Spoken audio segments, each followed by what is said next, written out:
Good day, everyone.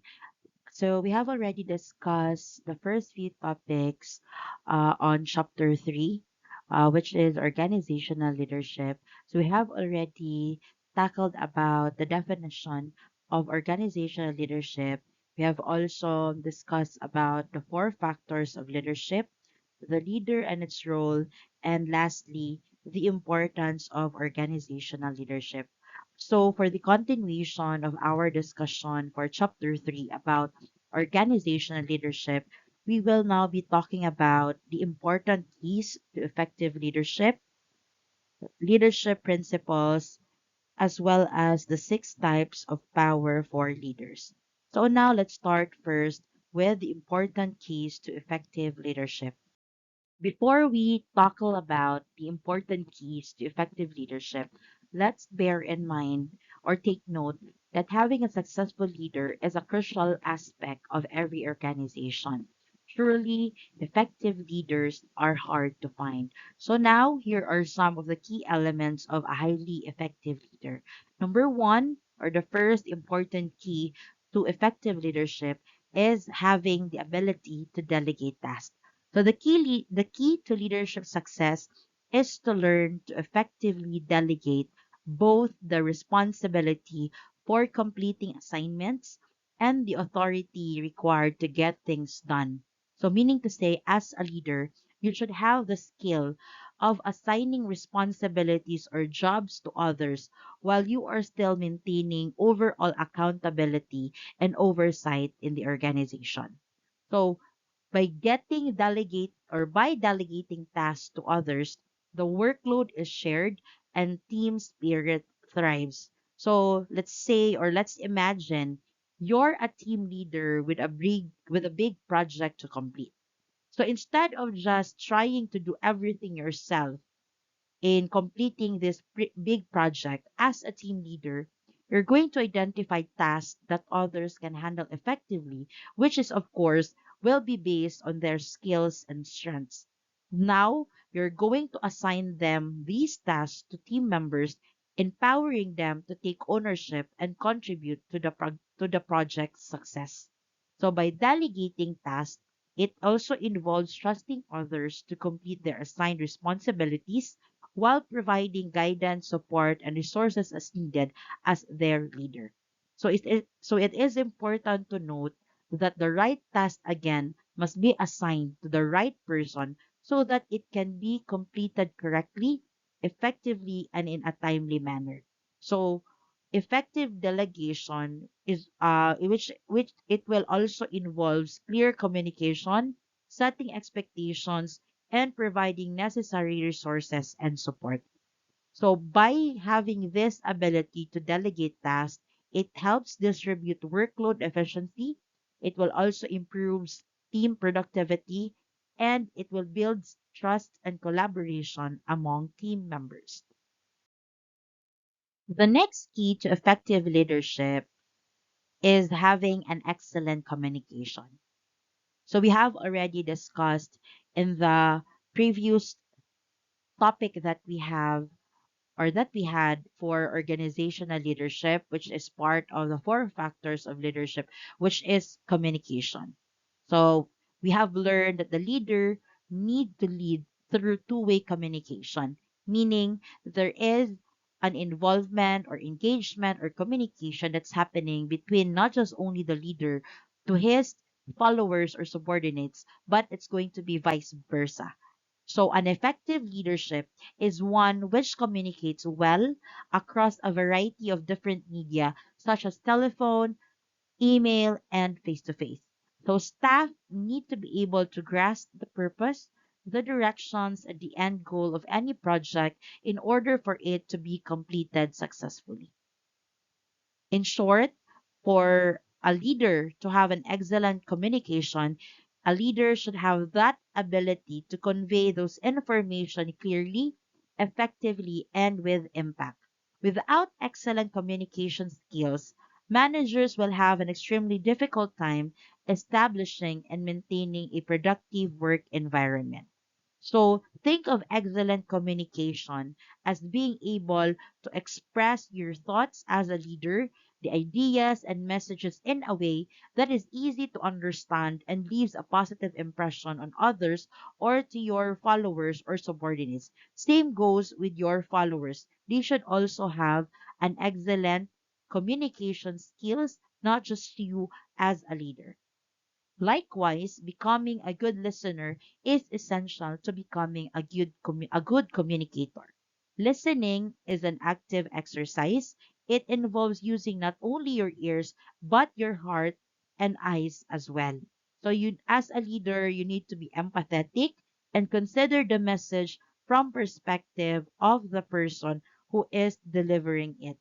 So like what we have just discussed in the previous um, topics that we had, that leaders demonstrating communication skills should be both good speakers and listeners, meaning that a leader should listen closely to people at work and organizes and clearly presents information both orally and in writing. And good leaders communicate with all personnel with a sense of mutual understanding and mutual loyalty so that they can or as a leader he or she can generate enthusiasm for any projects and as well as inspire others or inspire his or her subordinates to working towards their completion of that common goal or objective or that certain project task to them or task for them to complete.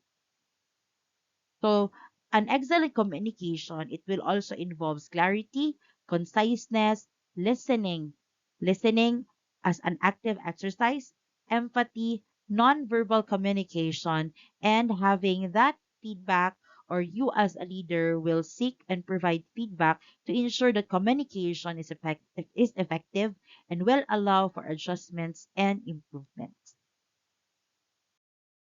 Having confidence is another key to effective leadership. So leaders are expected to be the company's backbone by being strong and confident. So having a feeling of self-assurance and belief in one's abilities, qualities, and judgments.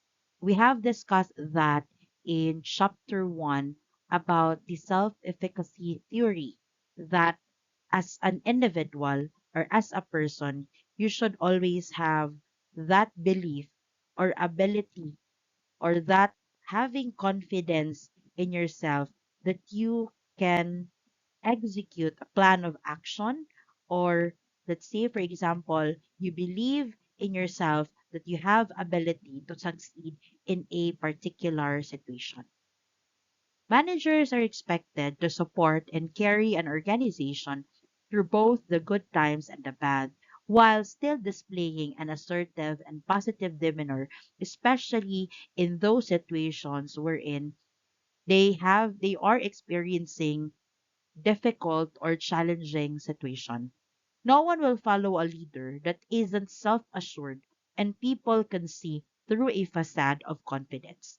Imagine confidence as the belief in yourself, like having a strong sense of trust that you can handle whatever comes your way, meaning that you are confident that whatever will be given to you, whatever will be the situation or the challenges, setbacks, or it could either be failures that you will be facing, you know for yourself or for a fact that you are confident that you can hurdle that.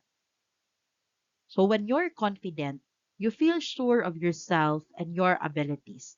You trust that you can accomplish those tasks that will be given to you. You will overcome those challenges and make decisions effectively.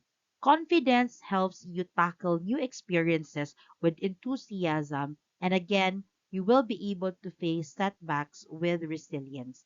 Confidence is not about being perfect or never making mistake, but instead it's about having faith in your capacity to learn, grow, and adapt to different situations.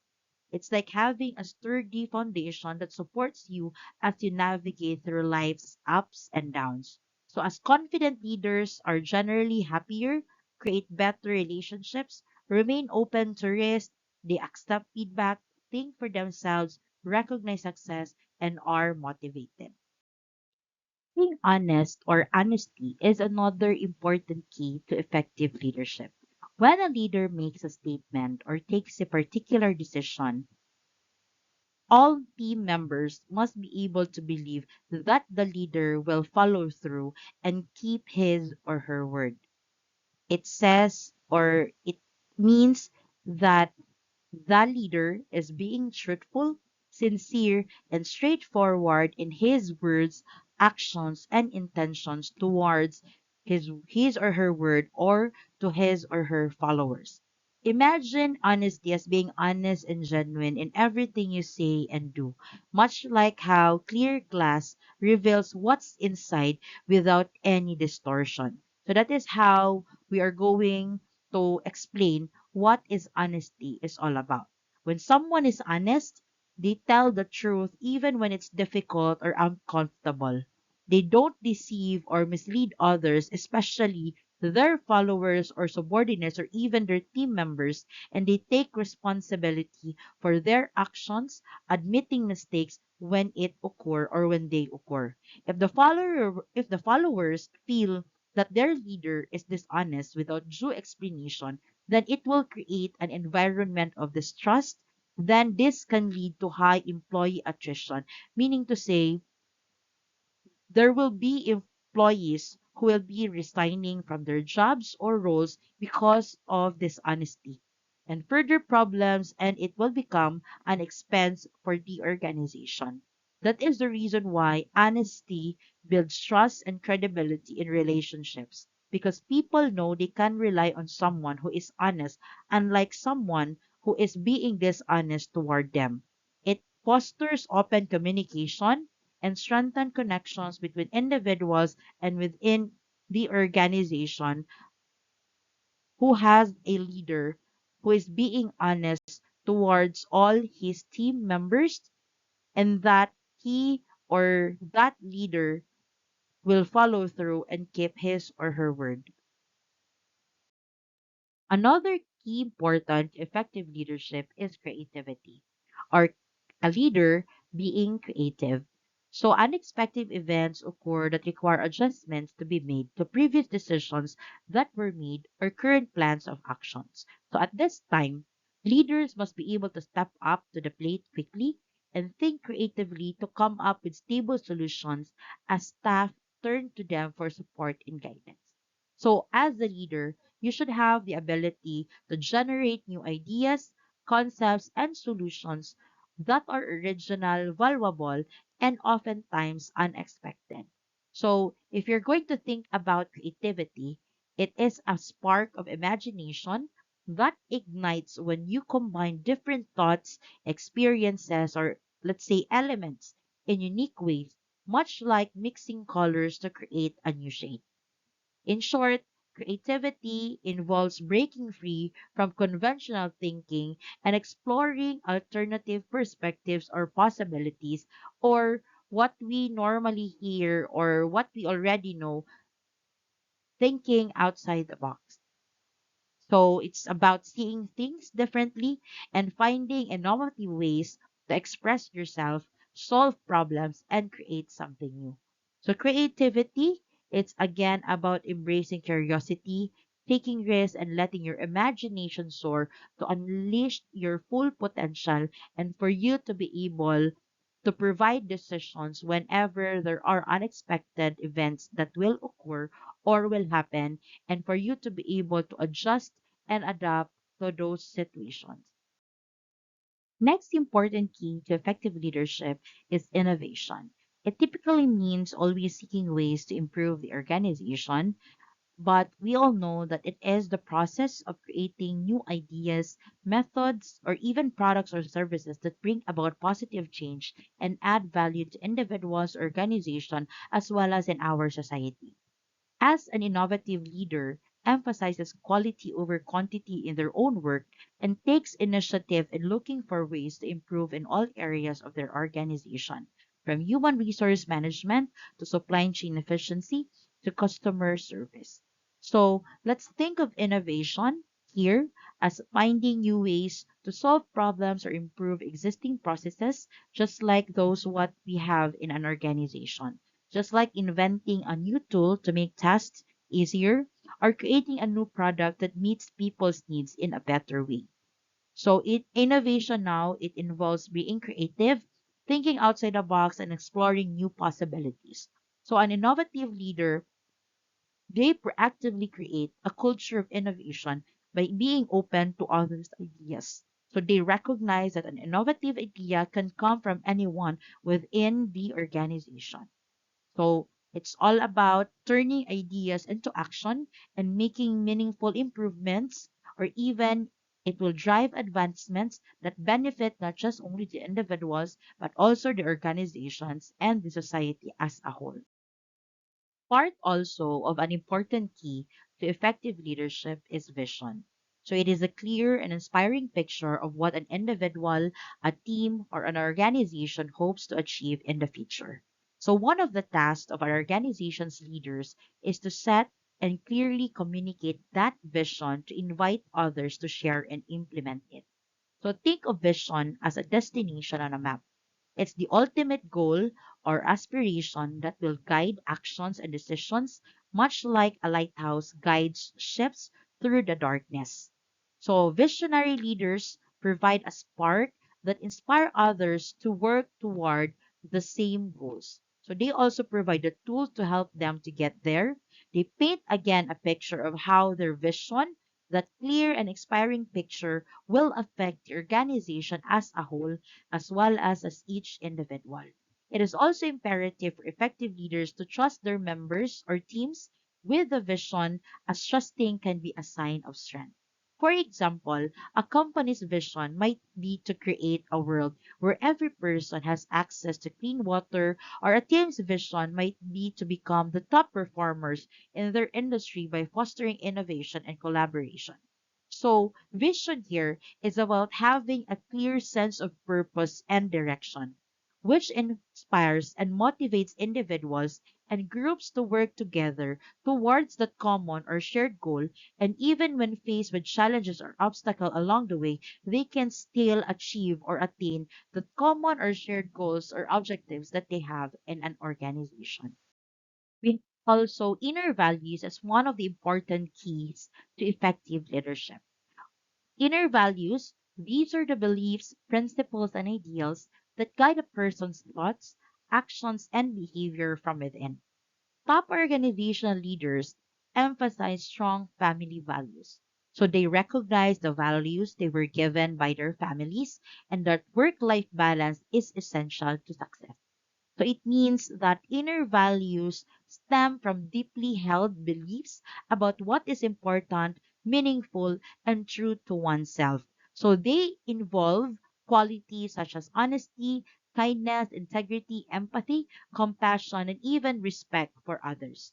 Now, the ability to focus on the organization when at work and in turn spend quality time with family when at home is essential to effective leadership, as well as knowing your strengths and your weaknesses is also an essential aspect of honoring your inner values. So once you've identified your strengths, it's possible to nurture and use them to your fullest potential. So this is essential to developing your leadership style and building a strong organization. So these values will now serve as the moral and ethical framework that shapes how individuals interact within the world around them, how they make choices, and prioritize their actions. So it often influences also how people treat others, how they handle challenges, and even how they pursue their goals and aspirations in life. So let's take this for an example. Someone who values honesty as an inner value will prioritize truthfulness and transparency in their actions. So while someone who values empathy will seek to understand and connect with others on an emotional level. Just like how someone values work-life balance, meaning they have that ability to focus on that organization when they are at the work, and they can also spend quality time with their family when they are at home. So in essence, inner values reflect the essence of who we are as individuals and guide us in living a purposeful an authentic life again aligned with our beliefs and principles. We have inspiration as an effective key to leadership. So it is the spark that ignites creativity, motivation, and action in an individual. So effective leadership inspires their followers in many ways. So they make an effort to know them and even ask them for their input and ideas. Inspiring leaders would expound the notion that there are no failures, only for opportunities for learning and growth. And when followers are inspired by their leaders, they are more confident. They know what's expected and they will feel empowered to make decisions and work toward their goals in the organization. So think of inspiration as a burst of energy or excitement that will fuel your imagination and drives you to pursue your goals or dreams, much like a gust of wind that propels a sailboat forward. So when you're inspired, you feel a sense of enthusiasm, passion, and purpose for you to achieve your goals, your purpose, or even the organization's objectives. It's like discovering a new idea, witnessing a breathtaking scene, or hearing an uplifting story that fills you with a sense of wonder and possibility. So inspiration encourages you to take action, whether if you are starting a new project or overcoming obstacles or even pursuing personal growth. Inspiration now, it's the driving force behind creativity, innovation, and positive change in your life and the world around you and you as a leader in an organization. Another important key to effective leadership is transparency. So that is the quality of being open, honest, and clear in communication and actions of a leader. So effective leadership uses transparency to help those around them embrace change, which can be accomplished with a combination of communication, informed debate, shared decision making, reaching a consensus, and using social media. So it means that as an effective leader, he or she is being straightforward and letting others see what is happening without hidden agendas or secrets. People should know why and how a leader has come to a decision and in what ways it will affect them. Imagine now transparency as a clear window that allows you to see through to the truth. So when leaders and organizations are transparent, they will share information openly. They will also explain their decisions and invite feedback from others. For example, a transparent leader might openly share company goals, financial information, and the reasoning behind important decisions with their team members. By doing this, it will help build trust, fosters a sense of inclusion, and promotes accountability within the organization. Hence, transparency is all about creating an environment where information flows freely, allowing everyone to understand what is happening and why. And it helps again build credibility, strengthens relationships, and promotes a culture of honesty and trust. Now we are down to the last important key to effective leadership, which is decisiveness. So that is the ability to make clear and timely decisions, even in challenging or uncertain situations. Effective leadership weighs a decision carefully, but once they make up their mind, they are easily put off course. So this shows commitment, which bridge consistency, both of which are traits that pay off well in leadership. So decisiveness now, that is the skill of being able to make up your mind quickly and confidently. So being decisive means having the courage to assess different options, weigh the pros and cons, and then choose a direction without hesitating. It's about being firm and resolute in your choices even when faced with ambiguity or pressure. Example of a decisive leader might listen to input from their team, gather relevant information, and then make a choice based on what they believe is best for the organization or group. They don't procrastinate or second guess themselves unnecessarily. Since decisiveness is a valuable leadership trait because it helps again leaders to take action, move projects forward, and overcome obstacles effectively. So it fosters confidence and trust among team members and contributes to achieving goals efficiently. So those are the important keys to effective leadership. So we have number one, ability to delegate tasks, excellent communication, confidence, honesty, creativity, innovation, having vision, inner values, inspiration, transparency, and lastly, that decisiveness.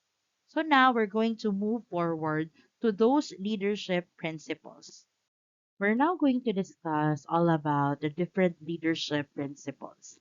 But what exactly are these leadership principles? So it's a framework of actions you can take as a leader for you to inspire others to work together toward a common goal. Meaning to say that's a foundation or they are the foundation for success. Fundamental beliefs or guidelines that will guide the behavior and the decision making of effective leader. So these different leadership principles, again, it will serve as a foundation not for success, but as well as for leadership behavior, and it will help those leaders build trust, will foster collaboration, and achieve common goals within their teams or organizations. So these are set of actions or guiding beliefs that leaders can implement to move them toward success.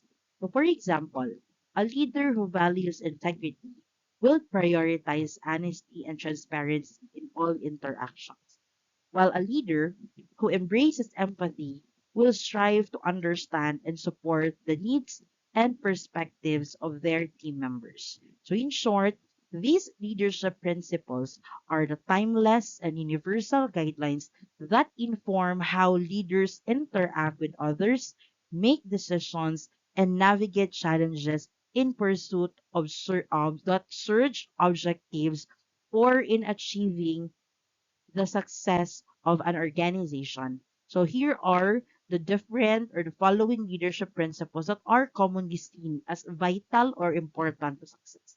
We have lead by example. Leadership is about people, focus on change, be human and admit mistakes, understand the value of listening, develop leadership skills, promote diversity, work together to achieve more, have solid values, use technology and innovation, and lastly is we have help to develop future. We're going to discuss in the next few slides what are these leadership principles is all about. Let us now discuss the different leadership principles. So let's start first with lead by example. So what is this lead by example? So it means as a leader, you're setting a positive standard through your actions and behaviors for others to follow. As a good leader, you should model excellent behavior and must be able to motivate and encourage people. So if you have noticed that the most successful companies and organizations, they have leaders who help their staff understand the value and their vision and show them how everyone can work together to achieve that goal in their role. So it simply means that instead of just you as a leader telling people what to do, you should show them by doing it yourself. It's about demonstrating the qualities, values, and behaviors you want to see as a leader in others, as well as you're going to inspire them to emulate your example. So, leading by example means being a role model and showing leadership again through your actions and attitudes for the others to follow it. The next leadership principle we have is leadership is about people. So when we say leadership is about people, what it means is that at its core or the center of your leadership focuses on understanding and guiding individuals or groups toward common goals. So that's the reason why interpersonal and communication skills are essential to any leader in an organization, in a group, or in a team. Without being able to communicate one's vision to others, leadership will be challenging. So, as a leader, you should have the best possible relationship with each member of the team. So, this means not only relating to those people in top level management, but as well as to those people who work in the lowest level positions and everyone in between. So, leadership is about people, it emphasizes the importance of you as a leader building relationships, inspiring trust, and supporting the growth and development of those being led. So it also involves as well you recognizing the unique strengths, needs, and aspirations of people, and at the same time, empowering them to achieve shared goals through collaboration, communication, and empathy. Doesn't change is our next leadership principle. So the foundation of every leadership plan is transformation. And we all know in this world that change is constant. So our focus there as a leader is to change for the better, not just making changes because of financial gain. So the focus here is on the overall vision and have the ambition to bring about change. So focus on change here, it refers you as a leader to direct the attention and effort towards identifying, implementing, and adapting to certain alterations or improvements in an organization.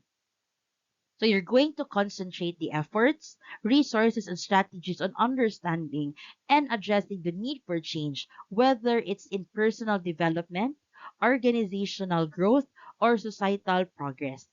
So part of focus on change, it means that you need to prioritize and actively engage in activities that will facilitate positive transformation towards those desired goals or outcomes. The next leadership principle is be human and admit mistakes. We all know that everyone makes mistakes, but it can be beneficial for other people to see a leader acknowledge their mistakes as it can help them be more relatable. So as a wise leader learns from each experience and uses it to teach their employees and themselves what areas they need to focus on to grow as an organization. So this leadership principle, be human and admit mistakes, it suggests that it's important for a leader to acknowledge and take responsibility for errors or wrongdoings or any mistakes, just like any human would. So it emphasizes there the value of humility, honesty, and integrity in accepting one's faults or shortcomings. So it encourages individuals to embrace their humanity by being open about their mistakes and learning from them rather than just they're going to deny or hide them. We have our next leadership principle, which is understand the value of listening. So it means that recognizing the importance of actively paying attention to others when they speak, then it also involves not just hearing the words, but also empathizing with their perspectives, feelings, and needs. So there are two levels of human understanding. Number one is we have intellectual, and the other is emotional. So when we say a person understands what someone is saying, we call it the intellectual level. While on the other hand, the emotional level of understanding means that a person knows how they are feeling. So as a good leader, you should understand both the intellectual and emotional level of human understanding. People feel valued and respected when a leader takes the time to listen and process what they are saying. So the value of listening, it is acknowledging that effective communication and meaningful relationships depend on genuinely understanding and respecting the messages shared by others, by your team members, followers, or subordinates in an organization, a team, or a group. We also have developed leadership skills as one of the leadership principles. So it involves you as a leader learning and practicing the abilities needed for you to effectively guide and inspire others. A leader is defined by their behavior and actions, and a good leader has specific skills and characteristics that will help them lead effectively. So it is important for you as a leader to constantly work on leadership skills and always strive to improve them because they determine how successful one's leadership style will be. So it means that you should be honing the qualities like communication, decision making, empathy, and resilience to become a better leader. So developing leadership skills, it will also involve there you as a leader understanding how to motivate and empower your team members, navigate again through those challenges, and for you as one group or organization achieve common goals. So it's like you as a leader continuously improving your toolkit to become a more capable and influential leader in various aspects of life, whether it's at work, school, or within your organization, team, or a group. Promote diversity is also part of leadership principles. So you should, as a leader, actively encourage and support the inclusion of people from various backgrounds, cultures, and identities. So a leader should embrace that diversity and harness the strengths that it can confer on a company. A diverse workforce encourages innovation and new ideas, which in turn increases the likelihood of success, as it involves creating environments where differences are valued, respected, and celebrated. So, in simple terms, this promoting diversity, it simply means that ensuring everyone has equal opportunities and feels welcome and valued regardless of their race, ethnicity, gender, sexual orientation, religion, disability, or other characteristics. So promote diversity. It's about you as a leader fostering an inclusive culture that recognizes and embraces the unique perspective, experiences, and contributions of all individuals, those team members, followers, or subordinates in an organization, team, or a group. The net leadership principle that we have is work together to achieve more. So when people collaborate and cooperate with each other in an organization or a team or a group, they can accomplish greater things than they could individually. And that's the reason why cooperation and collaboration can happen between organizations without affecting healthy competition. So as a leader, you should embrace the benefits of working collaboratively can bring. So collaboration here is the act of working with others to share information, strategies, and successes, and every great leader understands its importance or the importance of collaboration. So here in this leadership principle, work together to achieve more, it highlights the idea that teamwork and the collective effort of the team members in an organization will lead to a better results and success in achieving common goals. So it highlights as well the importance of synergy and mutual support in achieving greater outcomes than what could be accomplished alone in an organization. Your next leadership principle is have solid values. So, meaning having strong beliefs and principles that guide your actions and decisions in life as a leader in an organization. People typically want to work with a leader who understands their values and needs and has authentic values they follow themselves. So to become effective leader, you must have a clear vision and solid values so they can inspire or you can inspire your followers and motivate them. It means knowing what is important to you and staying true to those beliefs even when faced with challenges or temptations.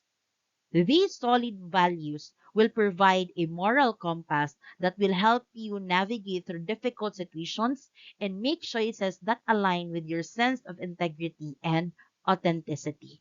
So having solid values is living according to what you believe is right and ethical and being consistent in your behavior and choices based on those beliefs or values that you have within you.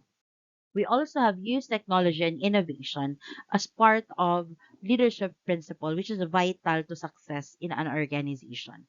So it means that you, as a leader, you're going to employ modern tools, methods, and creative ideas to accomplish tasks, solve problems, or improve processes in an organization. A leader should take advantage of the benefits that technology can bring to the organization because technology can help in the operation of the business, increase productivity, help movement into new markets, and facilitate in achieving the company vision. Communication across the world is easier when we use new technologies, which helps with collaboration also. So teams can now work together even if they are based in different countries.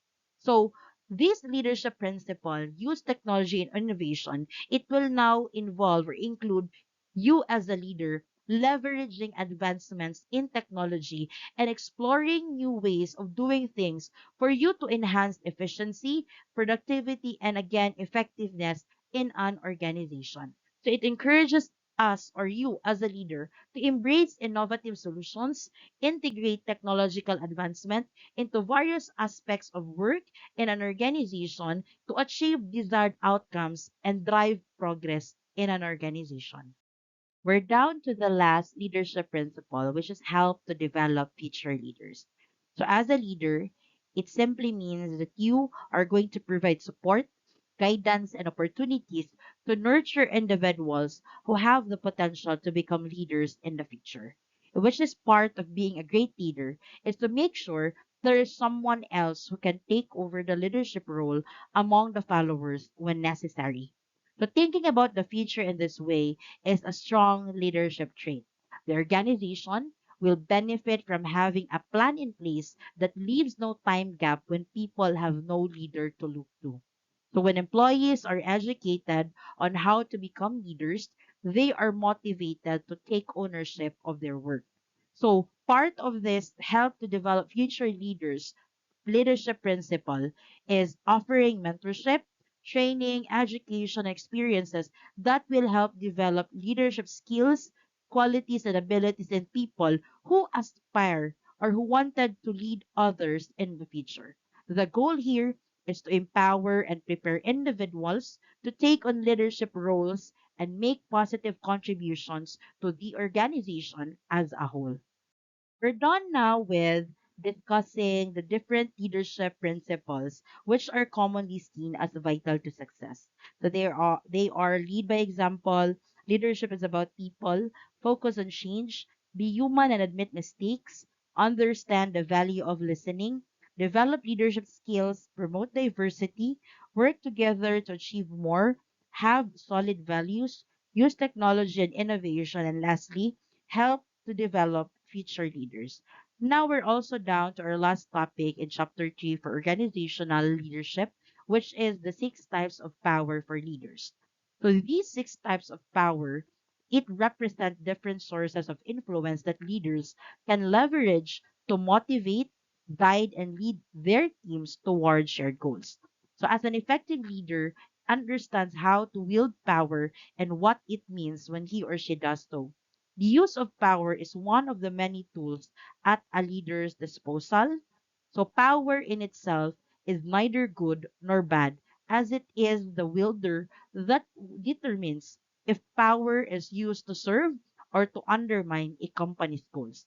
So it is a necessary tool for enacting change within your sphere of influence. If used effectively, then the use of power will gain respect and achieve results in an organization. But if it is used improperly, the misuse of power here can hamstring an organization and lead to stagnation. So this is the reason why the six steps of power for leaders really represent different ways leaders can influence others. So according to John French and Bertram Raven in 1959, in their work entitled The Basis of Social Power, they introduced five distinct types of power in which later they added a sixth. So these six types of power are part of the fundamental knowledge that all leaders must possess to be effective, in which in the next few slides we're going to discuss what are these six types of power for leaders. First type of power for leaders is what we call coercive power. So it is a form of influence where someone can compel others to comply with their wishes through the threat of punishment or negative consequences. So in short, it is forcing someone to do something against their will or setting up consequences to employee actions. So it also relies on threats, bullying, or telling or else language to motivate those that are beneath them. So this type of behavior often leads to fear, dissatisfaction, and resentment of team members or followers in an organization. It is often also the least effective but most employed and abused type of power in the corporate world. So think of coercive power like the ability to make someone do something by using fear of punishment or repercussions. It's like a parent grounding his or her child for misbehaving, or a boss threatening to fire an employee for not meeting expectations. So with coercive powers, individuals or leaders can control others' behavior by instilling that fear of what might happen if they don't comply. So it can involve actions like, let's say, withholding rewards, giving penalties, or imposing restrictions. Though coercive power can produce short-term compliance, but again, it really leads to resentment and negative feelings in the long run. So people may follow instructions to avoid punishment, but they might not genuinely support the goals or values behind it.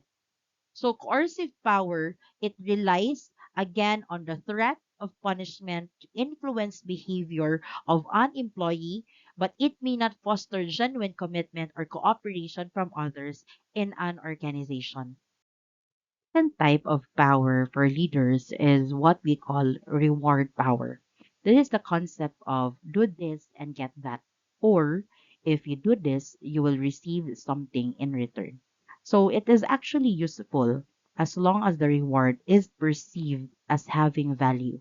So giving away a gold star or a gift card may be nice if it is something that is rare, but if overused, the effect may be weakened. So it is another widely used method in business today, this type of power for leaders, the reward power.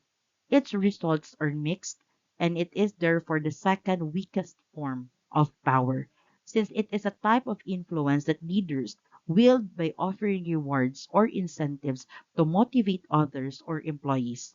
It's like having the ability to give out treats or prizes to encourage certain behaviors. For example, a manager might offer bonuses, promotions, or other perks to employees who meet or exceed performance targets. So, by using rewards effectively, leaders can inspire their team members to work harder, achieve goals, and contribute to the overall success of the organization.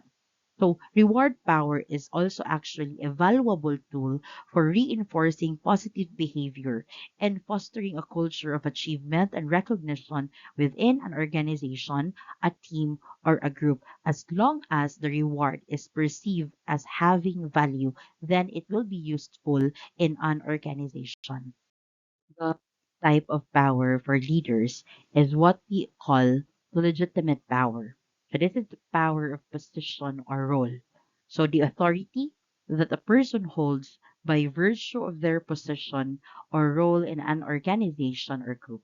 So this is the typical command and control structure that is employed by the military world. It acts as a formalized way of ensuring that there is someone to decide whether it's good or bad and that someone is responsible. So people are influenced by legitimate power and they will do what they are told due to the rules of society or in the workplace that they have. So it is typical though, if someone loses their position, eventually they often quickly also lose their power. So, legitimate power is actually like a badge or title that gives someone the right to make decisions, give orders, and expect compliance from others.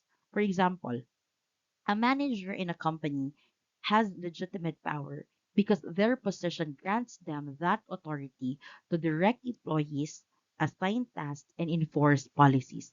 So this type of power is based on accepted norms and structures within the organization or society. So it is not about the person themselves, but rather it is because of the position they hold. So again, for legitimate power, you take note that it is the power of position or role in an organization, a team, or a group. So legitimate power is most effective when people respect the authority of the position and they willingly follow the directives of the person in authority. The fourth type of power for leaders is what we call referent power. So it is the cult of personality. We call it cult of personality because it is a situation where a leader cultivates an extremely devoted following and is glorified to an almost godlike status. So it is where a leader's image and persona become so dominant that they overshadow all other aspects of the group that they lead. So this leader's personality becomes central to the movement or organization they lead. So referent power is also the power and ability for an individual to attract others and to build loyalty within them. It is also what we call the power of respect. So it is actually a type of influence by a leader that comes from the admiration, again, respect or liking that others have for a leader. This can occur through time if a leader is successful and has a well-known track record of success. It is based on being liked and respected as an individual. It's derived from an individual's perceived value, worth, or attractiveness. So it's like being a role model or someone people look up to. It's when others are influenced by a leader because they admire or respect them. This could be because of the leader's personality, values, charisma, or behavior. For example, imagine a teacher who is kind, supportive, and always willing to help students. So students naturally look up to this teacher and are more likely to listen to what they say and follow their guidance because they admire and respect them. So that is an example of a referent power. So it is about the personal connection and influence a leader has with their followers based on mutual respect, trust, and admiration. It's also actually a powerful tool for building strong relationships and inspiring others to act in alignment with the leader's vision and values in an organization. The fifth type of power for leaders is what we call informational power. So this is the newest addition to the types of power by French and Raven. So it is the power of having information that another does not have, or the distribution of information as the means of effecting change. So it is a type of power that comes from having access to valuable or critical information in which this could be positive or negative propaganda, knowledge of an opponent's strategy, or detailed information that is used in decision support, in which it can be used to measure and improve tasks, processes, and strategies. So let's imagine, for example, you're the only person who knows the secret recipe for your grandmother's famous chocolate chip cookies.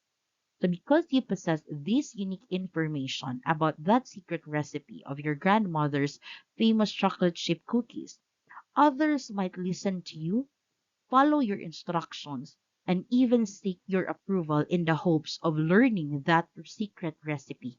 So in this scenario, your informational power comes from your exclusive knowledge of that secret recipe for your grandmother's famous chocolate chip cookies. So let's say in a workplace setting, informational power can be held by individuals who have access to important data, insights, or expertise that others need to perform their jobs effectively. For example, a project manager who has access to market research data may wield informational power by guiding decisions based on this valuable information. So this informational power, it arises from the control or possession of knowledge or information that others find useful or necessary for them.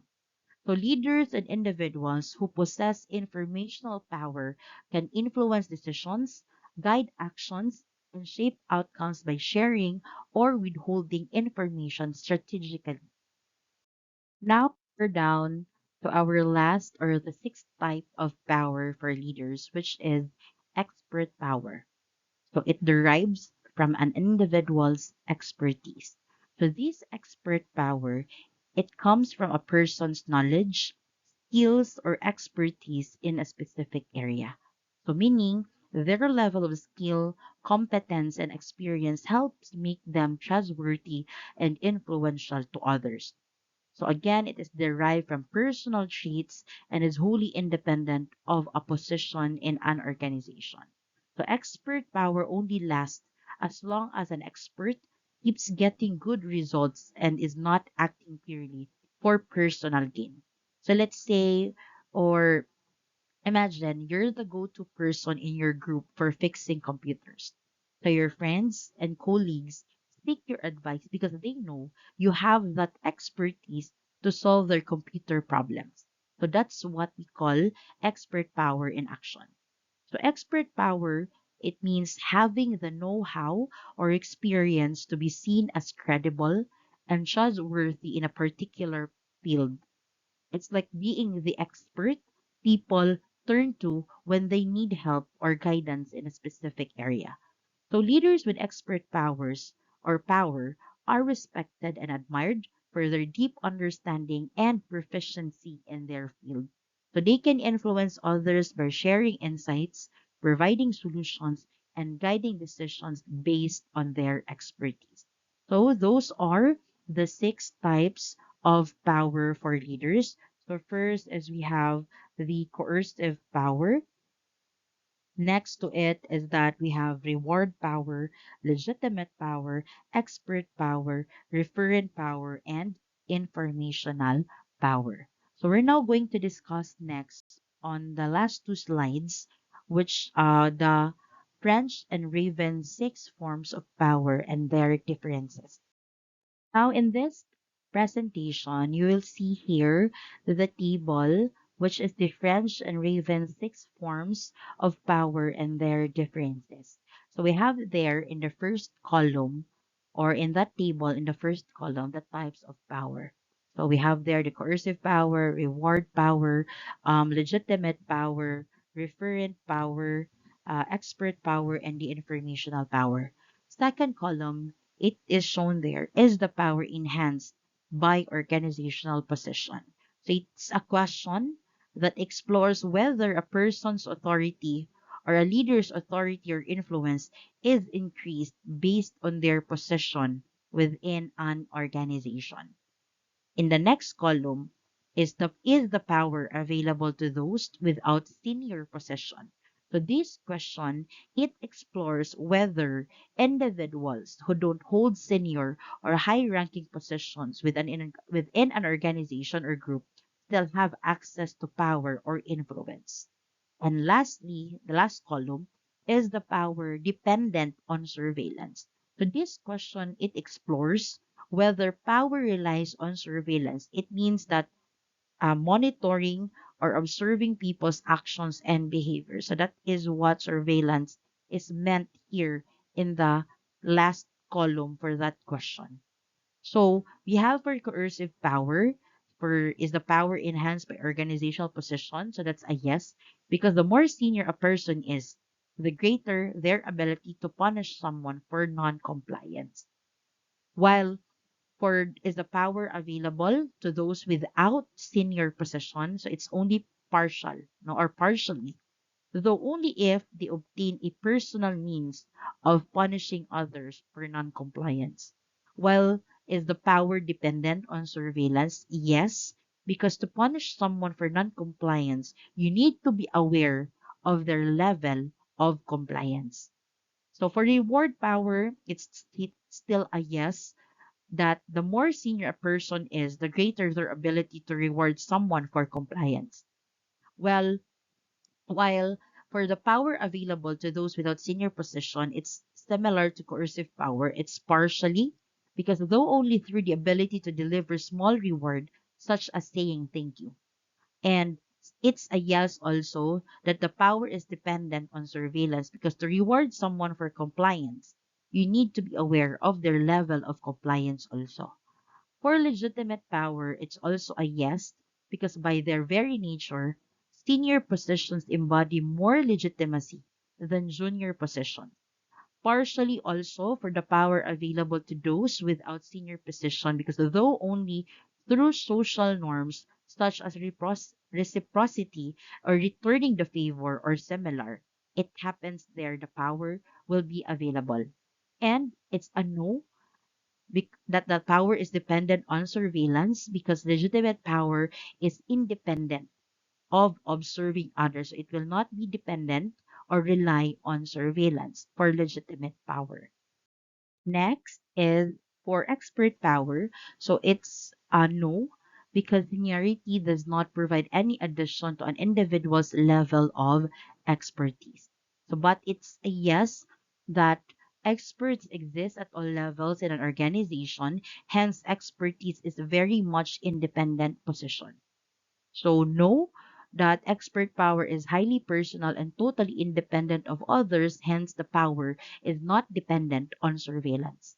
While for referent power, it is no, that the power is enhanced by organizational position, since referent power is highly personal also and is independent of organizational position. And it is a yes that the power available to those without senior position, since again, referent power is highly personal and very much independent of organizational position. And lastly, it's a no because referent power is highly personal and exists regardless of others. So meaning it does not depend or rely on surveillance. And lastly, for informational power, it is a yes that the more senior a person is, the more information they have access to, and it's partially for the power or is the power available to those without senior position. So partially because information is harder to come by in junior position, but still it is possible in some certain situations. And it is a no if the power dependent on surveillance, since informational power places no real reliance on observation of others aside or apart from gossip. So those are the six forms of power and their differences in terms of is the power enhanced by organizational position, is the power available to those without senior position, and is the power dependent on surveillance. That concludes our discussion for chapter 3, the organizational leadership. So make sure that you have listened to the recorded discussion as we will have our quiz about the topics we have discussed on chapter 3 on our next meeting. Thank you so much, everyone.